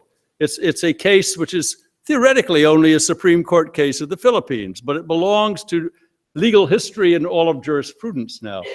This case set the stage for defining obligations for future generations by saving the forests today. We have to keep doing that again and again. Tony took the right to the Constitution in the Constitution of the Philippines, and then he asked this probing question. 90 to 95% of the people of the Philippines do not have automobiles.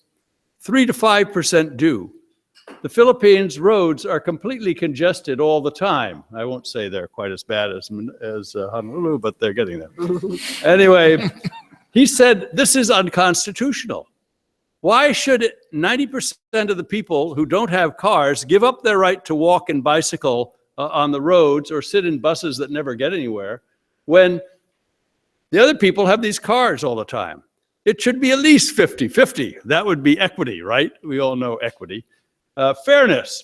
And so he has started something called road sharing.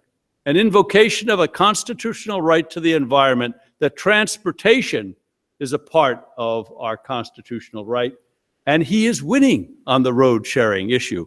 Mayor after mayor, council and towns have decided to begin to do road sharing. And the transportation ministry is just now implementing proposals to make space available, lanes available for bicycles and pedestrians, and not give everything up to the automobile. This is going to, of course, force improvements in mass transit and trigger a whole lot of further changes. He took the fact that they weren't enforcing the fishing laws seriously, and he got court orders and organized efforts to stop illegal fishing in the Visayan Sea. And he even recruited Professor Foreman to go out on one of his enforcement missions.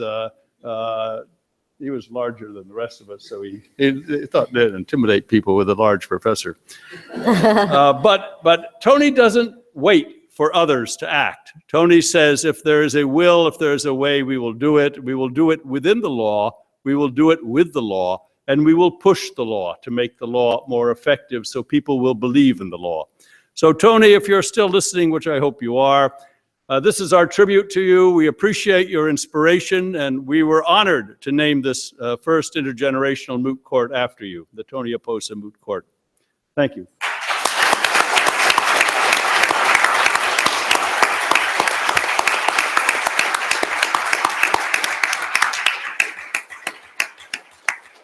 Thank you, Professor Robinson. Yeah, Tony was on the line. He wanted to listen to Nick finish. And so he may try and call us shortly, but we can proceed. It may take a little while. If he calls me, we'll try to get him. But at this point, Professor Foreman, we are going to recognize our participants, and how shall we do that? Shall we take a brief break while we get set up for that? Sure. That would work. All right. Very well. Do we have the certificates in the back room? Or? Yeah, well, I think we'll have to go back. We'll go back again. So why don't we take a 5-minute break, and then we can come back Okay. to recognize our participants. Thank you very much. Thank you, everyone, for your attendance here today.